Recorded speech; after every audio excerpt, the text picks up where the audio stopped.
어느 날 갑자기 가슴에 통증이 느껴진다면 어떻게 해야 할까요? 가슴에 통증이 찾아오는 데는 여러 가지 이유가 있는데요. 위식도 역류증이나 폐질환 또는 근골격계의 이상일 수도 있습니다. 하지만 심장으로 가는 혈관에 문제가 생겼을 때도 가슴으로 신호가 옵니다. 이 경우엔 한시라도 빠른 치료가 중요하기 때문에 가슴에 어떤 통증이 느껴진다면 일단은 지체 없이 심장내과로 가야 합니다.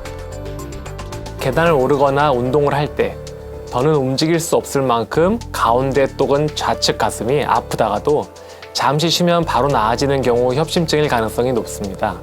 통증이 점점 심해지거나 가만히 있어도 아파온다면 심근경색증을 의심해 볼 수 있습니다. 심장은 3개의 혈관으로 둘러싸여 있습니다. 그 모양이 마치 왕관과 비슷해 보여 이 혈관들을 관상동맥이라고 부르는데 관상동맥은 심장에 산소와 양분을 공급하는 역할을 합니다. 그런데 이 혈관에 죽과 같은 기름 찌꺼기가 쌓여 좁아지면 문제가 생기게 됩니다. 피가 심장에 원활하게 공급되지 않으면 심장이 신호를 보냅니다. 호흡곤란, 가슴 통증으로 오는 신호가 바로 협심증입니다. 혈관이 빠른 속도로 좁아지거나 피떡, 즉 혈전으로 갑자기 막혀서 심장의 기능이 망가지는 것은 심근경색증이라고 합니다.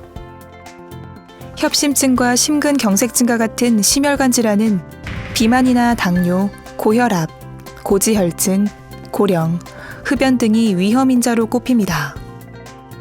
심혈관 진단을 받으신다면 먼저 혈관의 기름때를 줄여주는 항고지혈증 약과 혈전이 생기지 않게 해주는 항혈전제 등의 약물 치료를 받습니다. 약으로도 증상이 조절되지 않거나 급성 악화로 위험할 경우엔 혈관을 열어주는 시술이나 수술 치료를 하게 됩니다. 상대적으로 간단한 협착의 경우에는 풍선과 스텐트를 이용해 혈관을 넓혀주는 방법을, 복잡한 병변에는 손목 혈관을 이용하여 이식 혈관을 붙여주는 관상동맥 우회 수술을 진행합니다. 심혈관 질환에는 완치가 없습니다. 전신 혈관에 문제가 발생한 만성 질환이기 때문인데요.